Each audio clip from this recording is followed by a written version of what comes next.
Olá, boa noite, tudo bem? Obrigado pela sua audiência. Eu sou o Anderson e este é o programa Ernesto Responde com o Ernesto Abercor e os seus convidados.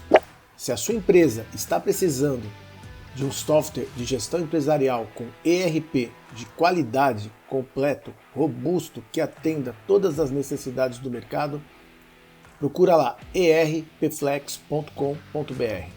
ERPFlex é o software em que está depositada toda a trajetória do Ernesto. É o software do Ernesto, com mais de 55 anos de experiência. Para todos os segmentos, para qualquer tamanho de empresa. Para obter mais informações, erpflex.com.br. E no programa de hoje, uma entrevista exclusiva com o André Litt. Ele é CEO da Healthplace Brasil. E o tema, o futuro é das pessoas saudáveis. Vai falar também sobre tecnologia, o futuro do trabalho e muito sobre qualidade de vida. Acompanhe agora.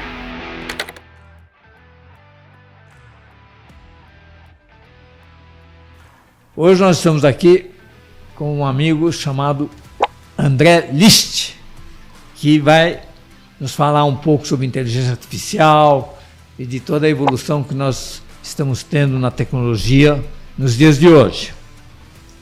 Então, se apresenta, fala um pouco do que você já fez, vai fazer.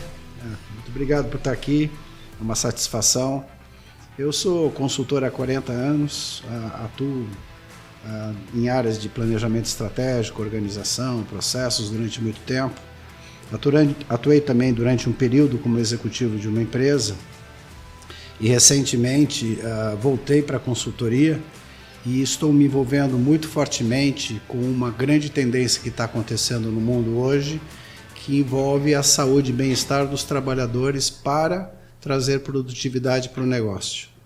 É uma área apaixonante, é uma área que eu sempre aprendi a respeitar bastante, porque todos os projetos que eu participei na minha vida sempre tiveram um determinado nível de resultado, mas os melhores projetos tinham excelentes pessoas, mesmo os projetos que tinham problemas.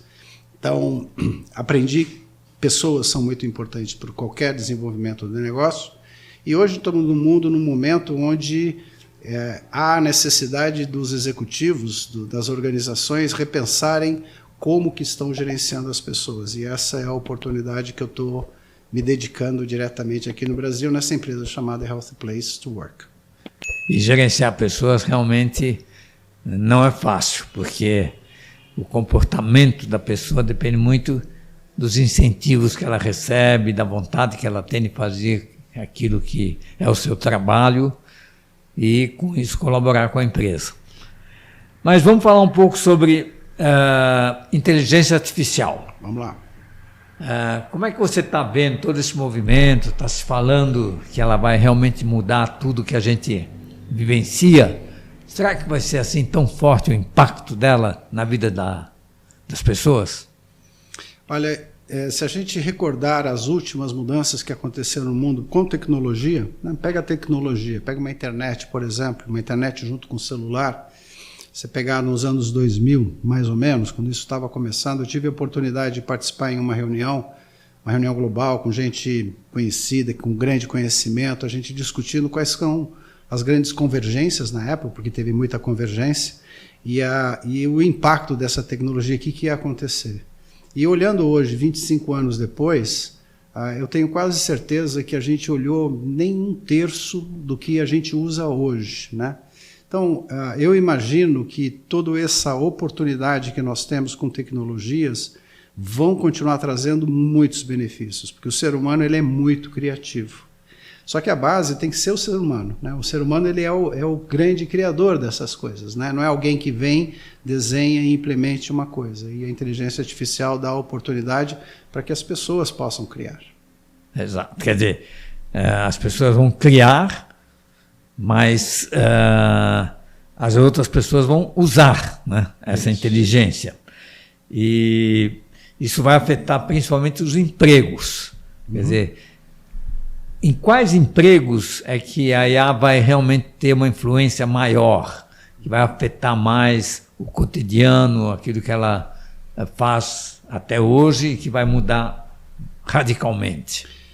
Se a gente parar para refletir, nós temos uma série de atividades, se pegar as atividades de serviços principalmente, e a gente refletir as atividades que nós, eu e você, fazemos durante o dia, tem muitas delas que são repetitivas, muitas, né?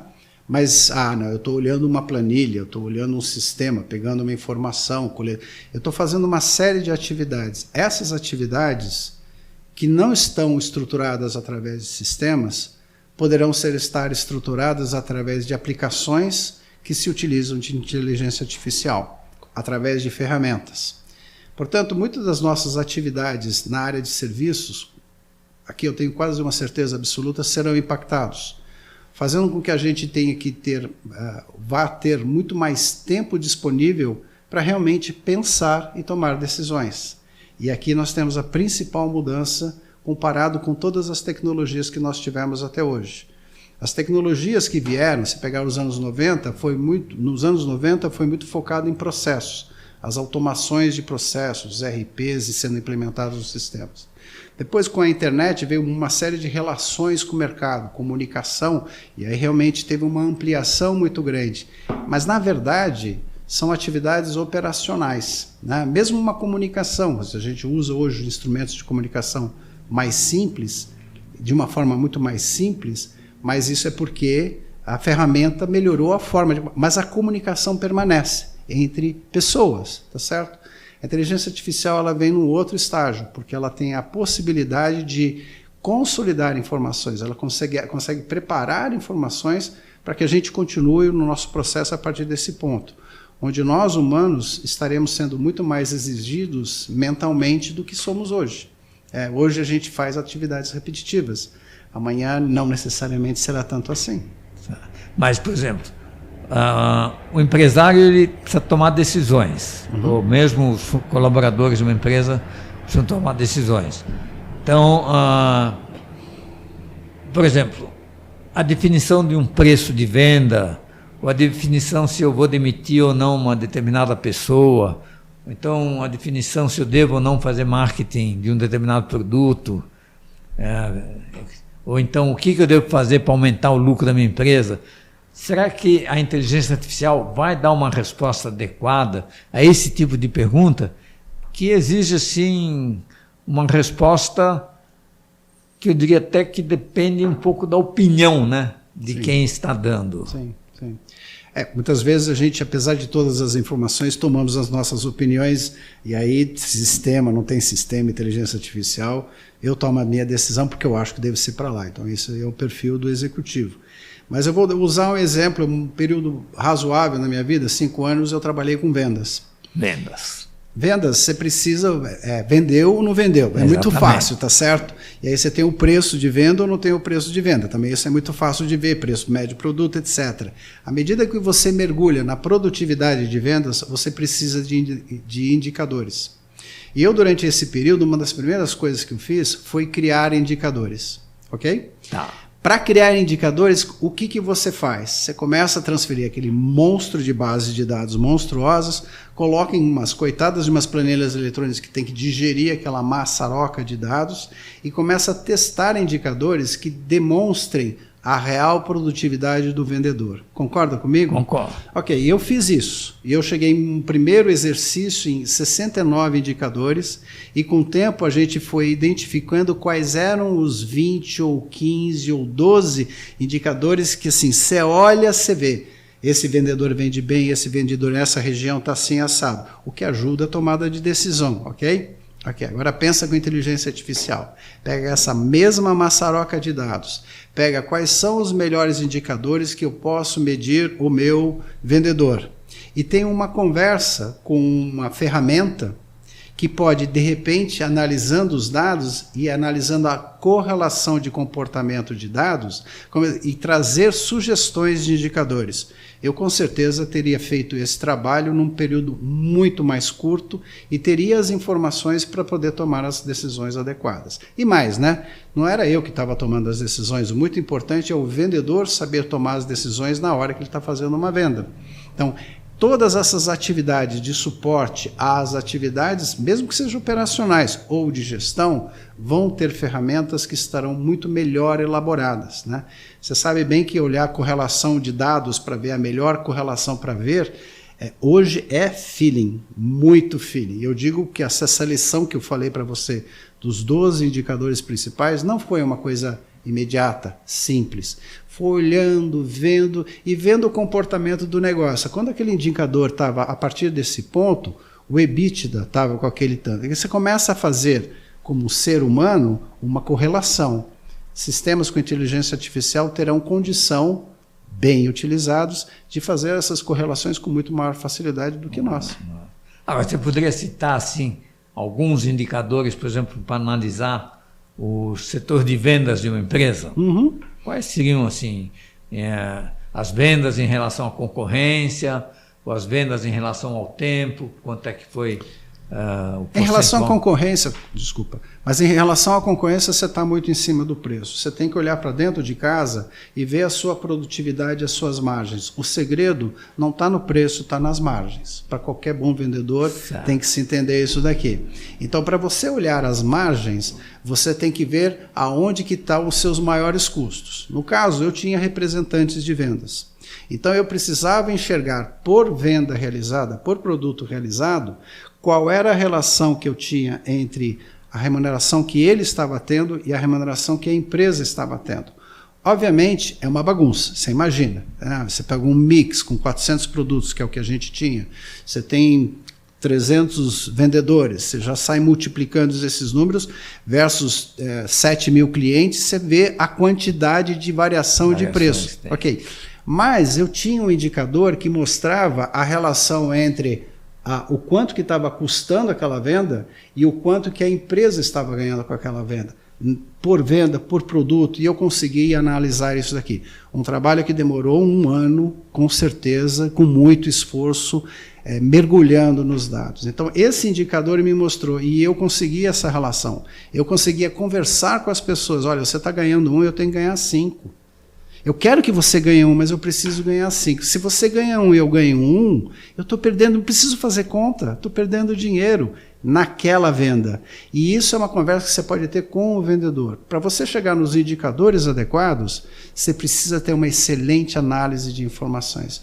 E as ferramentas que a gente, antes, né, para trás, olhando para frente, nós tínhamos praticamente planilhas eletrônicas, né? Ótimo, sistemas, base RP, de dados, RP, SQL, a gente pode ter um monte de coisa, mas não deixa de ser sistêmico, né? Pergunta, resposta, search, vai procurando, assim por diante. Não, você tem uma ferramenta que ajuda a analisar. E é uma pergunta bacana, qual é a melhor correlação entre os dados que melhor se correlacionam entre si? Existe algum indicador? Parou para pensar numa pergunta dessa? Sim. É uma excelente conversa para se ter com uma ferramenta. Por exemplo, qual é a influência do gasto de marketing no volume de vendas? Excelente pergunta. Porque esse é um dos problemas das organizações, a relação entre o esforço de marketing e o resultado de vendas. Você precisa investir em marketing, não tem a menor dúvida disso. Mas se você separa essas duas áreas, por exemplo, a tendência, a área de marketing, fazer investimentos para que todo mundo conheça o produto. Mas pode ser que isso não toque no mercado adequado.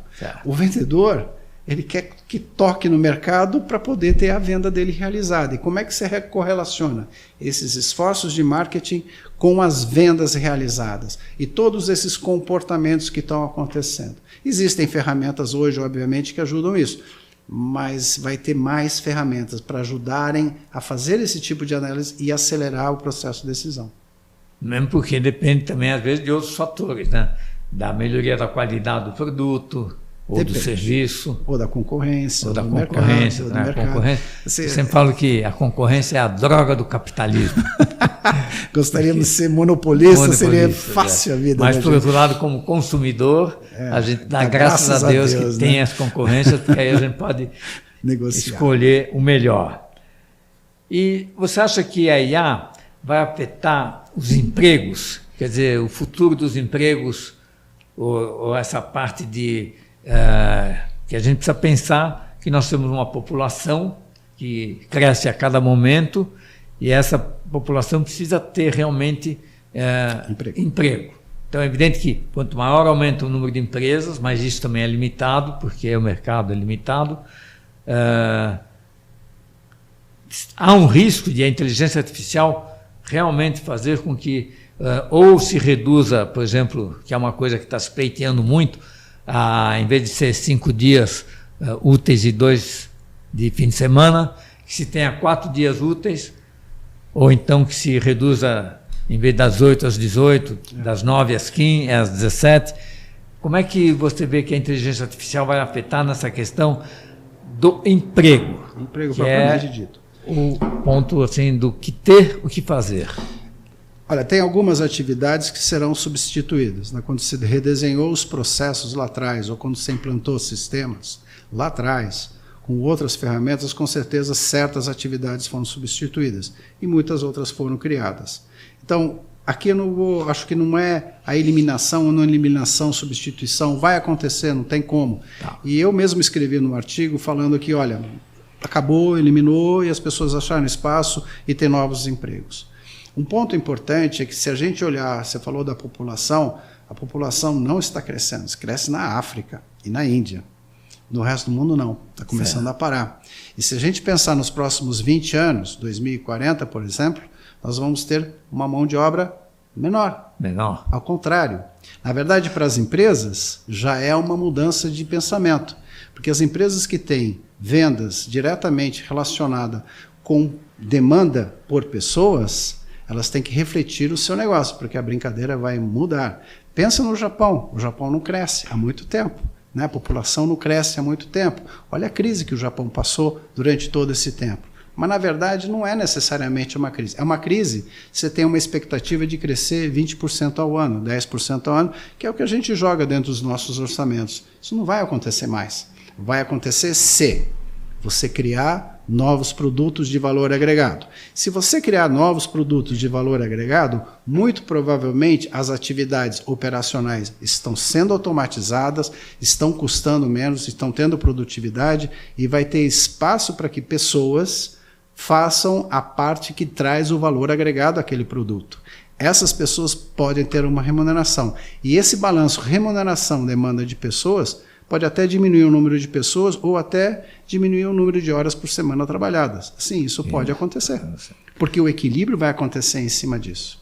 Na China, inclusive, está acontecendo um fato curioso, né? Quer dizer, com aquela campanha que fizeram, aquela obrigação de só terem um filho cada casal, hoje eles estão querendo que as famílias tenham mais filhos, mas eles não estão tendo êxito nessa direção, porque realmente as pessoas preferem ter um filho para ter uma vida melhor, não ter tantos gastos com os filhos. Exatamente. E com isso a população realmente vai diminuindo, porque o casal são 2 pessoas, morrem os 2 e o resultado dessa operação é um só que veio a mais.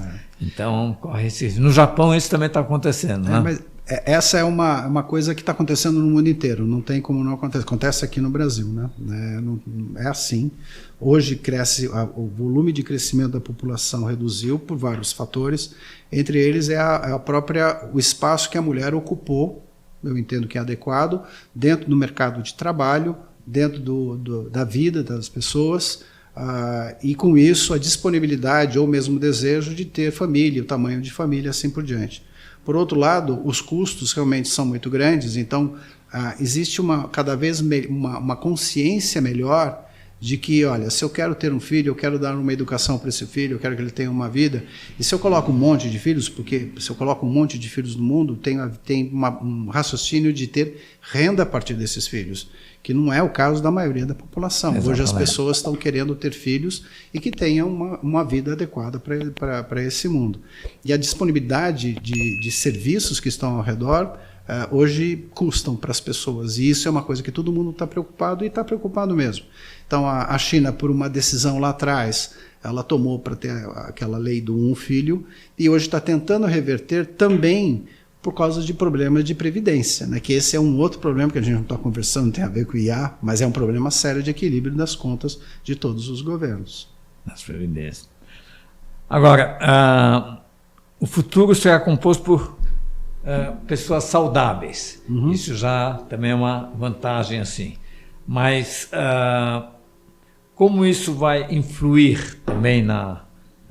Aqui, se você me permitiu, é uma área de paixão minha e eu gostaria de falar também um pouquinho mais. Mas assim, se você olhar hoje, né, se a gente voltar atrás para o ano 2000, né, você tinha no ano 2000 um mundo com duas grandes tendências. A gente falou muito de evolução tecnológica que aconteceu, mas também aconteceu um monte de evolução política, né? Fora que nós temos um problema de crise ambiental, nós temos uma série de outras crises que eu acho que não deixa ninguém tranquilo. Nós vivíamos em 2000 uma certa estabilidade. Os Estados Unidos estava bem financeiramente, o comunismo tinha deixado o mundo, a Rússia estava quietinha no canto dela, a China ainda não é a China de hoje. E nesse período de 25 anos, China absorveu toda a produção industrial do mundo, quer dizer, a principal produção industrial do mundo está na China, uma Rússia nasceu de novo, os Estados Unidos foi atacado por um terrorismo, entrou em guerra, gastou um monte de dinheiro em cima de guerra, que é destruição, não é construção. Então você vê que houve um desarranjo global e isso está gerando muita ansiedade nas pessoas. O movimento que aconteceu com a tecnologia de informação acabou fornecendo para as pessoas um volume enorme de informações. E as pessoas hoje têm um volume muito maior do que tinham há 25 anos atrás. Só que as pessoas não sabem qual é a informação correta. Quando a gente tem muita informação, a gente não tem nenhuma informação. Antigamente a gente tinha pouca informação e procurava nas fontes que a gente acreditava que forneciam as informações. Hoje a informação está distribuída e as pessoas acabam se fragmentando. Então nós temos hoje um mundo que está fragmentado, né? Tanto que os países estão voltando para um nacionalismo e as pessoas também totalmente fragmentadas. Por isso que a gente começa a ver tanta polarização acontecendo. Então, isso gera uma ansiedade muito grande na população e essa ansiedade, junto com a possibilidade de se expressar, está aparecendo tantas doenças mentais, como a gente está falando, tanto a pressão, a saúde mental está sendo pressionada de uma forma significativa. Por que eu coloquei isso? Essa é a base da partida daqui para amanhã, tá certo? Nós estamos vivendo esse mundo hoje. E essas inseguranças vão continuar e as tecnologias estão se evoluindo, acrescentando novas tecnologias, por exemplo, como a inteligência artificial. Então, as pessoas precisam ter saúde mental para desenvolver o seu trabalho. Isso é óbvio, né? Só que como a gente fazia muito trabalho que era até mais braçal, vamos falar dessa forma, a gente usava o físico da gente, a gente se preocupava menos com a nossa mente. A gente vai ter que se preocupar mais com a nossa mente. O que eu quero dizer com isso? Você tem que aprender a dormir. Essa é uma conversa que eu estou tendo com um monte de empresa. É verdade. Aprender a dormir. Aprender a dormir. Tem muita gente que acha que é normal dormir 5 horas por noite. O teu corpo precisa de mais do que 5 horas por noite. Você precisa ter sono. É um assunto que eu já conhecia por interesse pessoal, eu já mergulhava, já lia a respeito, mas desde que eu entrei dentro do Healthy Place, é um dos assuntos que a gente está conversando. Por quê? Se você não se recupera, você não tem energia suficiente para desempenhar o seu melhor. E você tem que desempenhar o seu melhor. E se você não se recupera numa noite, não se recupera na segunda, na terceira, na quarta você está que nem um bêbado. E você não produz. De fato, você não produz. Ou a sua produção não é no mesmo nível, ou mesmo você não está satisfeito com você mesmo. Então, esse tipo de pressão são coisas que a gente está conversando para as organizações, porque a gente deixa de só olhar o processo, a tecnologia e os investimentos e começa a olhar as pessoas. E isso é uma mudança de gestão. Eu estou falando para você tecnicamente falando, porque a vida inteira eu desenhei organizações, fiz planejamento estratégico, implementei processos, eu fiz mudanças organizacionais. Mas toda essa minha conversa, ela considerava pessoas. Pessoas sempre são muito importantes, mas elas vinham como se fossem convidadas a um processo maior. Agora, as pessoas fazem a diferença. E aí eu tenho pessoas e eu tenho que tirar o melhor potencial delas para elas saírem satisfeitas e a empresa também. É por isso que a gente fala, e o livro Organizações Saudáveis, que você precisa ter pessoas saudáveis para ter uma organização saudável. O que é óbvio, né? Se eu não tenho pessoas saudáveis numa organização, a organização não vai funcionar direito. É natural. Mas se a organização não funciona direito, é difícil as pessoas funcionarem bem naquela organização também.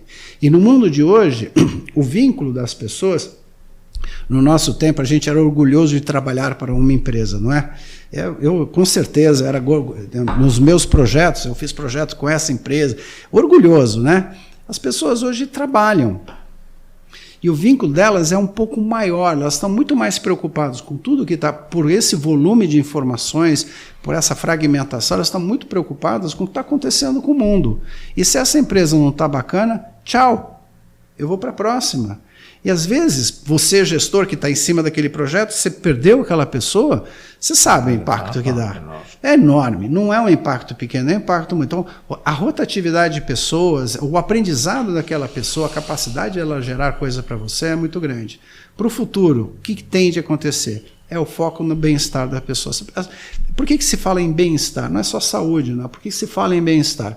Porque essa pessoa está com câncer, ela pode ter um câncer. Mas ela pode estar se sentindo bem, trabalhando bem, feliz, tendo um bom relacionamento, bem conectado com a empresa, gerando coisas boas. É isso que se precisa numa organização, pessoas que tenham bem-estar. E as pessoas, se elas estão se sentindo bem, elas geram. Eu acabei de fazer um workshop essa semana numa empresa de saúde, então eu estava lidando com gente que sabia muito mais do que eu, e a conversa era excelente, porque eu falava, pegava um exemplo de uma pessoa, todo mundo, vocês acham se ele trabalha numa função muito difícil de atendimento de pais de crianças com problemas, ok? Os pais chegam querendo matar qualquer um que estiver na frente, qualquer coisa que passar na frente leva, tá certo? Então a função dele é atender os pais para conversar. E aí a gente conversou do que precisa ser conversado, né? Insistir em conversar sobre o futuro, reconhecer o passado. Agora, se ele não estiver bem, ele devolve a porrada no ato. Ele tem que parar. Então, a pergunta da pessoa que está gerenciando essa pessoa, que é o que eu fiz na hora, você tem que prestar atenção não na atividade que ele faz, porque ele sabe muito bem fazer a atividade. Ele é bom para fazer aquilo lá. Você tem que ver se ele está bem. E se ele não estiver bem, tem que tirar ele para dar espaço para ele se sentir melhor. A gente vai passar a gerenciar os recursos humanos se sentirem bem, porque a maioria das atividades operacionais vão ser absorvidas por processos mais automatizados. Então, nesse sentido, hoje nós trabalhamos 8 horas, dormimos no máximo 8 horas também, mas o dia tem 24 horas. Então nós temos aí um lapso de mais 8 horas. Como é que você vê essa questão do lazer? Quer dizer, eu diria que se a gente fosse ver uma média do que as pessoas fazem nessas 8 horas que estão sobrando, fora o trabalho e o sono, é ver televisão. O que não é uma atividade muito legal, porque realmente televisão é válido e tal, mas não para você ver tanto tempo como as pessoas vão. Você acha que não deveria na sociedade haver um incremento maior de atividades fora do trabalho? Por exemplo, eu me dedico muito ao esporte, mas realmente quando eu converso com amigos assim, eu vejo que eu sou exceção. Não digo que eu sou o único, mas de 10 amigos, só 2 ou 3 realmente praticam diariamente atividades físicas. Que outro tipo, mas poucas pessoas exercem uma atividade cultural, fora aquela do trabalho, a não ser quando a pessoa está na época de estudante. Como é que você vê que futuramente as famílias vão se organizar? Agora você usou família, que era uma das coisas. Bom, vamos primeiro olhar para o trabalho. É excelente essa sua pergunta, porque tem que ter equilíbrio de vida profissional e pessoal. É absolutamente. E você equilibrou num terço, que as coisas, teoricamente, é assim que deveria funcionar. Mas não funciona assim, infelizmente. Mas, de qualquer forma, as 8 horas de trabalho deveriam ser as 8 horas de trabalho. Esse 1/3 deveria estar dedicado ao trabalho. Mas talvez um dia vai diminuir, né? Ok, pode até diminuir. Com toda essa modernização, com toda essa tecnologia. Pode acontecer, pode ter um rebalanço, mas veja bem que eu vou colocar. Então, primeiro, eu tenho essa minha hora E essa hora ela me exige, ela usa a minha energia. Muitas das atividades que eu faço não são atividades que eu faço naturalmente. Vamos supor que eu seja uma pessoa mais tímida e eu tenha que conversar mais. Eu converso, todo mundo conversa, todo mundo sabe conversar, mas é um esforço maior para essa pessoa, isso consome a energia dessa pessoa. Essa pessoa pode estar com algum problema emocional e ela tem que lidar com a emoção, consome energia. Então a gente tem um consumo de energia que é inerente, por exemplo, ao trabalho daquela pessoa. Ela tem que fazer alguma atividade que complemente aquela atividade. Então, se eu sou uma pessoa que gosta de me relacionar e estou fazendo um trabalho sozinho, eu tenho que fazer uma atividade de relacionamento. Certo. Se eu faço uma atividade de relacionamento e eu quero ter uma oportunidade de refletir, eu posso tocar um instrumento musical, porque eu tenho um momento, eu sinto, eu posso refletir, curto a música, assim por diante. Mas se eu gosto de pessoas tanto, eu toco um instrumento musical com outras pessoas. É legal fazer esse complemento de atividade, e aí o exemplo que eu estou dando é sempre com relacionamento, porque o ser humano, a conexão, ela é extremamente importante. Nós precisamos de conexão, nós somos seres sociais. Por mais que eu seja menos, não interessa, nós sempre somos seres sociais. Então, essa oportunidade de fazer, se está assistindo televisão, que é o exemplo que você deu, assiste a televisão com a sua família. Eu assisto com a minha mulher, e eu assisto com ela.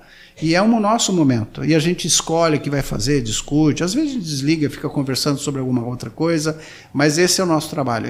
Perdão, não é o trabalho, né? Esse é um dos nossos lazeres. A gente viaja junto e assiste televisão junto também, né? E faz outras diversões. Mas tem um ponto que eu acho que é importante para o trabalho, dentro do ambiente de trabalho. Uma das coisas que a gente destaca no Healthy Place, que é muito importante para as pessoas, para mim, para você, para todos nós, é fazer alguma coisa maior do que você, maior do que o trabalho. Então, uma das perguntas que a gente faz é se você tem oportunidade de fazer trabalhos voluntários em outros lugares. Isso. Eu faço trabalhos voluntários.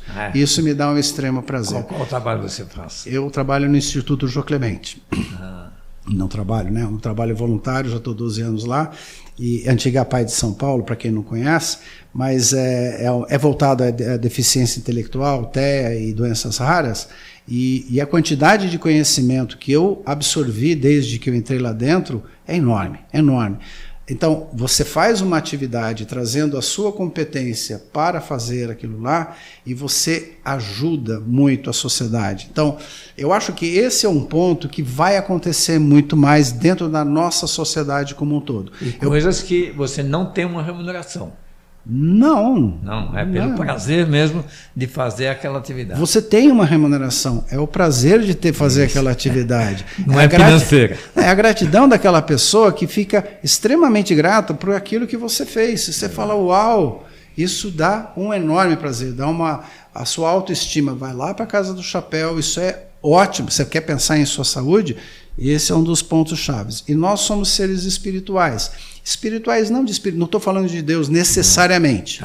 Pode incluir Deus nessa conversa, e eu sou católico, né, respeito a Deus e tudo isso, mas o espiritual é além de você, é além das minhas necessidades, além do meu eu. Né? E eu faço a minha atividade com os meus interesses, é eu fazer alguma coisa para outras pessoas em colaboração.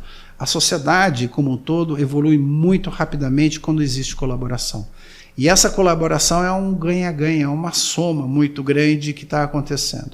Agora, tem empresas, eu estou trazendo ainda a sua resposta, tem empresas que estão, por seu projeto de vida, pela sua estratégia, elas querem ter impactos positivos. Então, tem várias coisas que todas as empresas fazem, mas, por exemplo, tem empresas que procuram ajudar as cidades serem mais saudáveis para as pessoas. Então é um projeto, então pergunta projeto, traz projeto para trazer mais saudabilidade. Provavelmente envolve lugar para fazer exercícios, ou lugar para passear, um lugar que esteja muito mais agradável, mais arborizado, etc. Lugares para cultura. Lugares para cultura, para desenvolvimento, para ter teatro, para assistir alguma coisa, ou mesmo para você fazer um teatro, ou mesmo para tocar aquele instrumento que você tocou. Esse nível de sociabilização é uma evolução que seria bastante interessante para toda a humanidade, porque isso aí faz toda a diferença para o nosso bem-estar. Exatamente. Quer dizer, eu acho que cada vez mais, principalmente nas sociedades mais ricas, vai ter que se procurar ocupações, simplesmente isso. Quer dizer, tem uma frase que diz assim, né? o que fazer quando você não tem nada para fazer, né? Você chega, principalmente no fim de semana, às vezes. Você chega domingo de manhã, você não tem nada para fazer. Então, você não pode cair num momento de depressão. Não. Porque se você também não conseguir descobrir uma coisa, pelo menos que você gosta, que pode ser desde tomar sol, ou ir numa piscina nadar, ou passear num parque. Hoje você vê nas praças, assim, nos domingos principalmente, eu moro lá no Jardim das Perdizes, eu fico impressionado com a quantidade de pessoas que estão lá simplesmente andando, brincando com os filhos, quer dizer, tendo uma atividade que passa o tempo. Estão passando o tempo com felicidade. Mas, mais especificamente, sobre o futuro no trabalho, você vê assim uma grande mudança que nós vamos ter? Tem muita evolução para acontecer, sim, né? Por exemplo, a delegação, né? Nós vivemos um momento, se olhar lá para trás, de estruturas organizacionais estruturadas que dão muito valor a gestores, aos grandes comandantes, né? A base da organização, nós estamos conversando bastante sobre isso, né? Mesmo as ferramentas, elas vão... Quem melhor sabe do trabalho que está fazendo todos os dias do que a própria pessoa que está fazendo aquele trabalho? E aquele trabalho que ela está fazendo, se ela entende bem o que precisa fazer, vamos supor que eu preciso colocar esse copo daqui para cá. Então ela entende que tem que fazer esse copo daqui para cá. Ela tem todos os recursos que ela precisa para fazer isso, no prazo, naquilo que é exigido dela. E se não estiver acontecendo, essa pessoa pode colaborar demais. Então, os sistemas têm que consultar mais as bases e permitir com que as pessoas aprendam, né? Uma tendência de gestão é eu delegar não delegando, né? Eu delego, mas fico monitorando e controlando, né? Eu preciso trazer o resultado. Deixa a pessoa aprender. Errar faz parte do processo de aprendizado. Isso é uma evolução que vai acontecer com as organizações. O que está acontecendo... Nós conversamos um pouco da complexidade do mundo e eu entendo que a complexidade não vai reduzir. Eu acho que ela fica aqui ou vai aumentar. Então, as organizações elas vão precisar estar mais fortes, mais preparadas. E como é que as organizações ficam mais fortes, mais preparadas? Para que cada elemento que esteja lá dentro esteja forte e preparado para fazer as atividades e para desenvolver e criar soluções rapidamente. Se você depender de uma pessoa única, 2, 3, 4, 5, 10 pessoas para tomar as decisões sobre tudo, a organização é lenta. A agilidade organizacional dá na coletividade. A coletividade é que vai trazer a agilidade e a força organizacional. E aí também acho que vai focar muito na especialização. Quer dizer, eu acho que as pessoas devem cada vez mais entender que... não digo que você não deve ser genérico, mas que você deve ter pelo menos uma especialidade. Quer dizer, você tem que ser bom no negócio. Porque se você for um generalista somente... Quer dizer, é importante você ser generalista, saber um pouco de tudo, mas em alguma coisa você tem que se especializar. Eu entendo o que você está falando, porque eu preciso trazer uma diferença para fazer alguma coisa. Exatamente, essa acho que você está chamando de especialização. Mas eu, como pessoa, eu sempre tenho que entender onde é que eu estou e para onde que eu estou indo. E para isso, às vezes, eu preciso levantar a cabeça para entender, ou alguém me ajudar a entender onde é que eu estou. Então, acho que tem os dois lados, entre eu fazer a minha atividade, o meu conhecimento, a minha diferenciação e o todo. O ponto-chave é, o que eu gosto de fazer? Aí é uma pergunta difícil, né?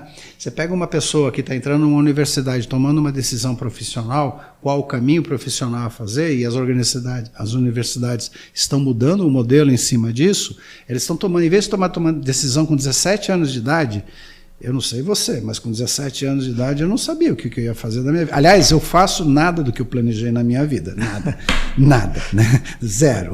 Exatamente zero. Eu até, de vez em quando, me esforço para fazer aquilo só por prazer, porque eu tenho aquele conhecimento que está lá dentro. O que faz com isso? Puxa vida, que desperdício, né? Mas o fato é esse. A gente muitas vezes toma decisões profissionais muito cedo na nossa vida. E a gente estuda, né, um período de 3, 4, 5 anos profundamente para fazer, não, outra coisa, porque você vai entrar numa empresa, vai ser puxado, vai ter oportunidade, assim por diante. Então, eu acredito que o processo de aprender é uma das nossas maiores especialidades. Quando saiu o ChatGPT lá atrás, né, saiu aquele boom, saiu um monte de matérias, eu comecei a ler, aí eu escrevi o meu artiguinho sobre inteligência artificial. E falei, aquilo que eu falei o ser humano vai ter que aprender mais rapidamente do que aprendeu até agora. O nosso processo de aprendizado deverá ser mais acelerado. A gente tem que ler. As pessoas não leem. Todo mundo quer velocidade rápida na tomada de decisões. É tudo superficial. Você tem que dar umas mergulhadas nas coisas. Você precisa compreender. E a parte linda é que o conhecimento nunca esteve tão disponível. É absolutamente... O próprio YouTube aqui que nós estamos participando exatamente. É uma fonte de conhecimento incrível. Os podcasts, usando isso, os podcasts que estão aparecendo, eu nos últimos... Minha filha fala, pai, você não está ouvindo o podcast? Eu falei, não. E aí apanha, né? Os filhos batem na gente e corretamente eu comecei a ouvir os podcasts. Eu escuto podcast o tempo todo. E é um volume de conhecimento, é quase que infinito. E você seleciona o tempo, gostei desses, não vai para outro assunto. A quantidade, aí você fala, eu não tenho tempo. Tem sim, você anda no trânsito, esse bandido, né? 1 hora daqui para lá, de lá para cá, tá certo? E você tem a chance de ouvir e conhecer coisas novas. E o mais difícil hoje é exatamente você saber escolher.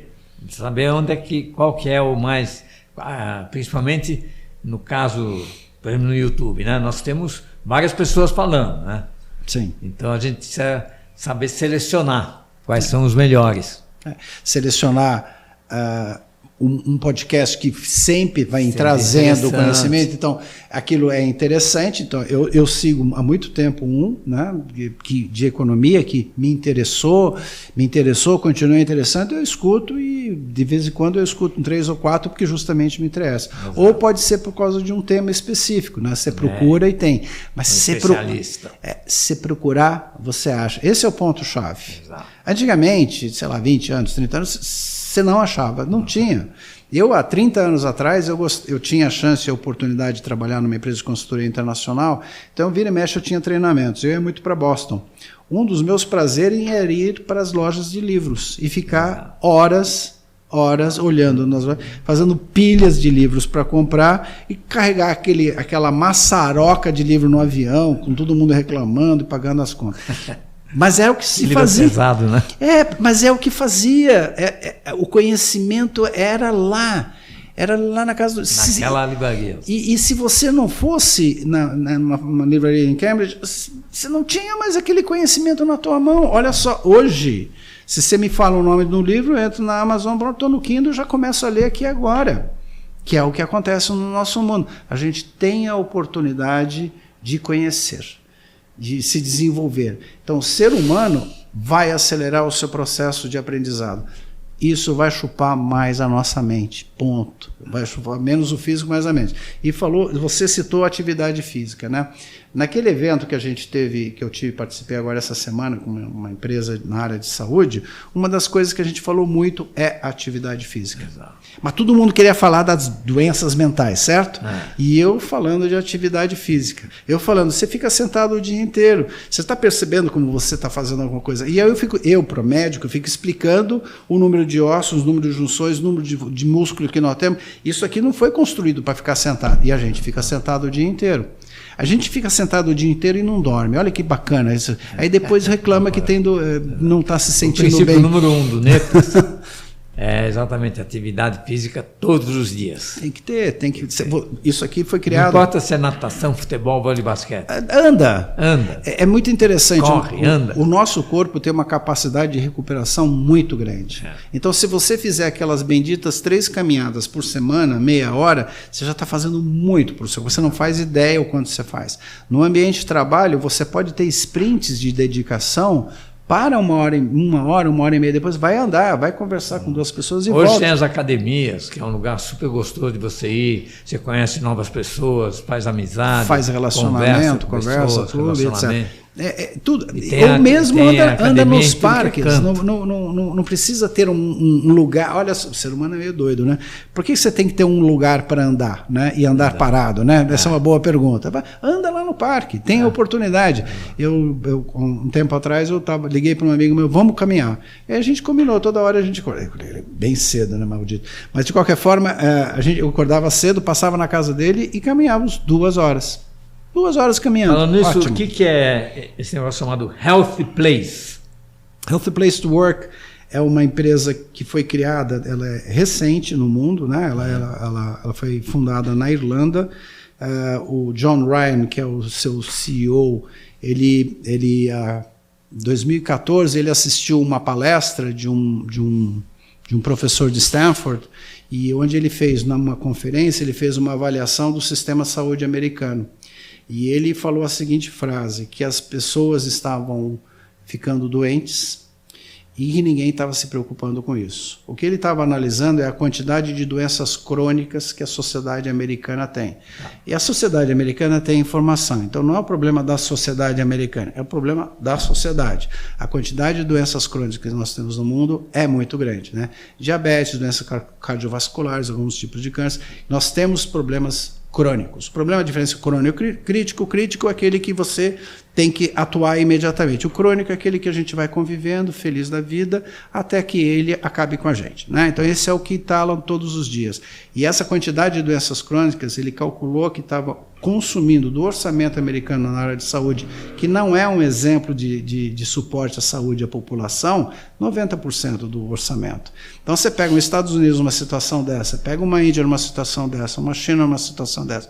Eu nem preciso falar do Brasil, nosso sistema no Brasil, que tem um monte de problemas, ele até é melhor, mas é um problema muito sério. Então ele chamou a atenção, John falou assim, não, a gente tem que fazer alguma coisa em relação a isso.